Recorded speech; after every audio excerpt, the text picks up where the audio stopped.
Hey, Myles here at Tactical Hyve. Welcome to another video about competition shooting. And today what I want to talk to you about is a drill that you can set up any which way you want to, but instead of talking about something new in terms of shooting or technique or principles or anything like that, let's get down and dirty and actually do the work.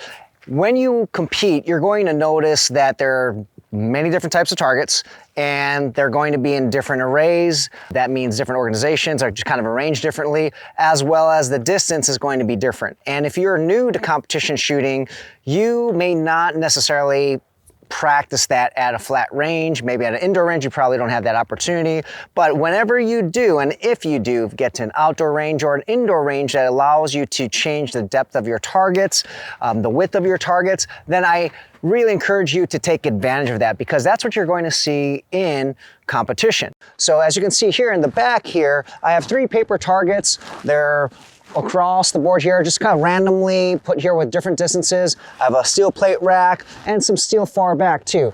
Now you can set this up as any way you want to, as I discussed at the beginning of this video.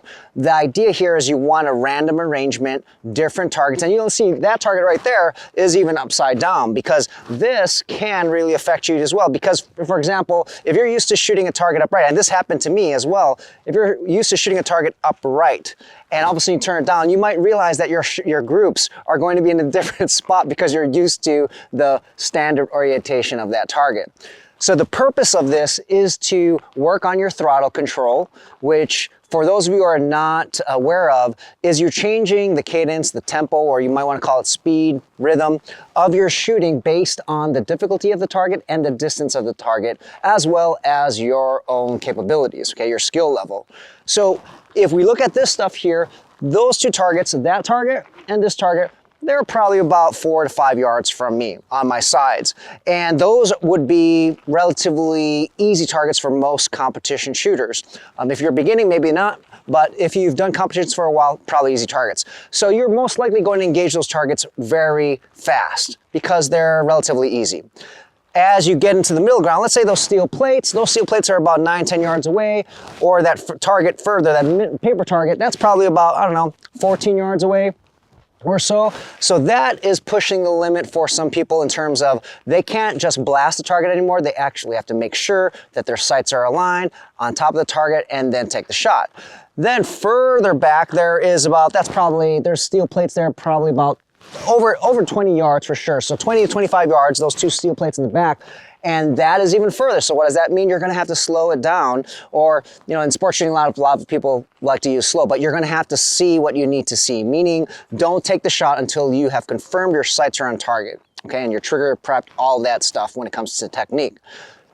So what we're going to be doing here is talking about how you can approach this in any particular range that you're at that allows you to put different targets like this. Now, again, you don't have to have this array, but listen to kind of how I'm talking about this and how I'm approaching the targets here so that you can also practice this.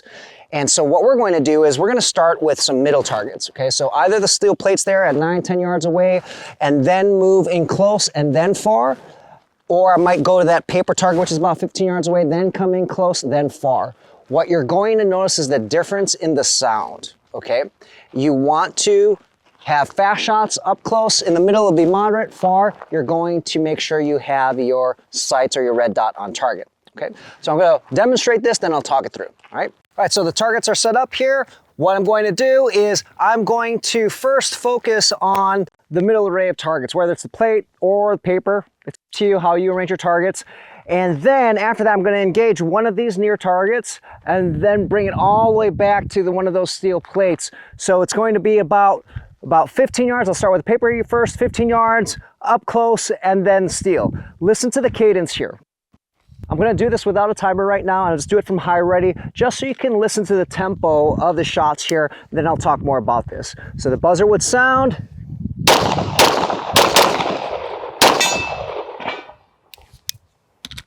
So in that iteration, went from middle, near, far, and you can notice the tempo difference. That is going to be something that is based on your skill level, the difficulty of the target, as well as the distance of the target.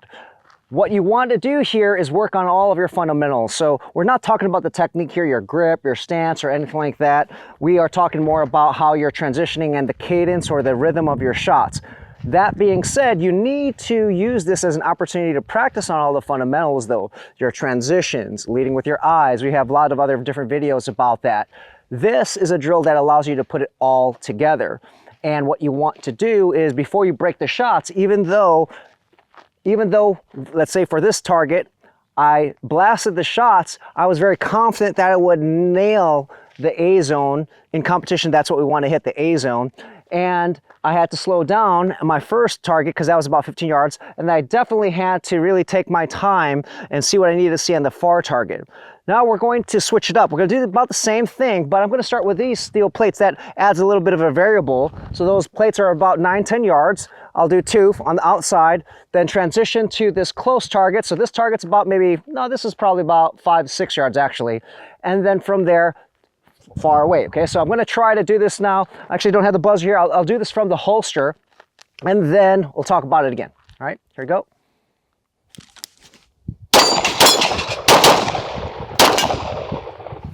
All right, so same thing, a little bit of a change in rhythm because now I was dealing with 2 steel plates rather than 1 paper target, but the idea is the same here. I want to focus on my fundamentals and calm myself. The reason why this drill and this exercise is so important is because it teaches you to go fast when you need to go fast and calm, have that mental calmness when you're engaging a more difficult target.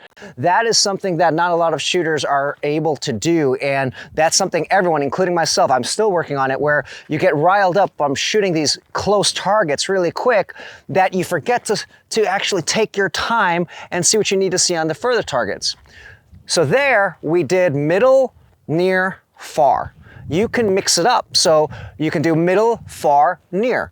And then you could even do all from near to far, then far to near. So I'm just going to demonstrate the opposite here now, where I'm going to do the middle target. I'll do the paper here. Middle target, far target, then near. Okay, so here we go again. I'll do this from the holster. I'm not timing myself right here, but you would want to time yourself. Okay, so I'm going to go for the paper, and I'll do it from the draw here.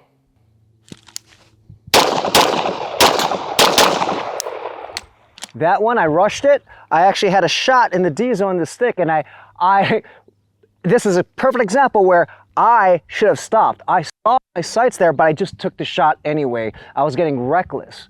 So from that far target where I was really slow, I just wanted to burn down that close target at about 4 yards. And look what happened. I didn't have that discipline to wait for my first shot to be in the A zone, and I hit the stick. So let's do that one again.